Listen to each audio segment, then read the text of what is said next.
Hi అండి, నమస్తే. Welcome to my ఇంటి రుచులు. ఈరోజు వీడియోలో హోటల్ స్టైల్ సాంబార్ని ఇంట్లో ఈజీగా ఎలా ప్రిపేర్ చేసుకోవాలో ఈ వీడియోలో మీకు షేర్ చేస్తున్నాను. ఈ సాంబారు దోశలోకి, ఇడ్లీలోకి, రైస్లోకి చాలా బాగుంటుంది. టేస్ట్ అయితే సూపర్ ఉంటుంది. మీరు కూడా ట్రై చేసి ఎలా వచ్చిందో కమెంట్ సెక్షన్ చెప్పండి.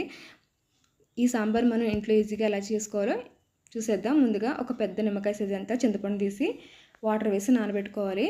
అలాగే కుక్కర్ తీసుకుని కుక్కర్లో ఒక 2 స్పూన్స్ పచ్చిశనగపప్పు, 2 స్పూన్స్ పెసరపప్పు, ఒక 4 స్పూన్ల కందిపప్పు వేసుకుని ఒకసారి వాష్ చేసి వాటర్ వేసి విజిల్ పెట్టేసుకోవాలి. ఒక 5 విజిల్స్ వచ్చే వరకు ఉడికించుకున్నాక పప్పు ఇలా మెత్తగా ఉంటుంది. మీరు గరిటెతోనే కలిపేసుకోవచ్చు, లేదంటే మిక్సీలో వేసుకుంటే సాంబార్ అనేది చిక్కగా ఉంటుంది. నేనైతే మిక్సీలో వేసుకున్నాను.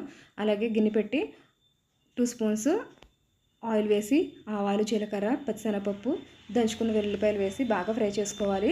ఇవన్నీ బాగా ఫ్రై అయ్యాక కొంచెం కరివేపాకు వేసుకుని ఫ్రై చేశాక పొడవుగా కట్ చేసుకున్న పచ్చిమిరపకాయలు, సన్నగా తరిగిన ఉల్లిపాయ ముక్కలు కూడా వేసుకుని బాగా ఫ్రై చేసుకోవాలి. ఇవి కొంచెం ఫ్రై అయ్యాక ఒక స్పూన్ సాల్ట్ వేసుకోవాలి. ఉల్లిపాయ ముక్కలు కూడా బాగా ఫ్రై అయిపోయాక ఇందులో బెండకాయ ముక్కలు, క్యారెట్, స్వీట్ పొటాటో ముక్కలు, వంకాయ ముక్కలు, ములక్కాడ, సొరకాయ ముక్కలు వేసుకుని వీటిని బాగా మగ్గించుకోవాలి. ఇలా పోపుతో పాటు వీటిని వేయించడం వల్ల పోపు స్మెల్ అనేది ముక్కలు కూడా పట్టి ముక్కలు కూడా తింటుంటే మనకు చాలా టేస్టీగా అనిపిస్తాయి. ఒక 2 మినిట్స్ వరకు ఇలా మగ్గించుకుంటే మనకు చూసారా ముక్కలు అనేవి కొంచెం వాటర్ అబ్జర్వ్ చేసుకుని, అలాగే మనకు వంకాయ ముక్క అనేది కలర్ కూడా చేంజ్ అయింది. ఇందులోనే కొంచెం దంచుకుని అలానే వేసుకుంటే టేస్ట్ చాలా బాగుంటుంది.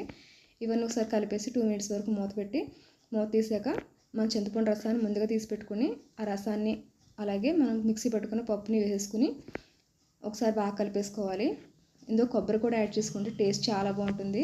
ఒక 2 స్పూన్స్ వరకు కారం వేసుకోవాలి. మనం పచ్చిమిరపకాయలు, ఎండుమిరపకాయలు వేసుకుంటాం కాబట్టి కారాన్ని చూసి వేసుకోవాలి. అలాగే కొంచెం కరివేపాకు వేసుకుని ఎండుమిరపకాయలు కూడా వేసుకోవాలి. నేను కొబ్బరిని పప్పుతో పాటు మిక్సీ చేసేసి వేసేసాను. సాంబార్లో కొబ్బరి చాలా బాగుంటుంది. ఇలా అన్నీ వేసి కలిపేసి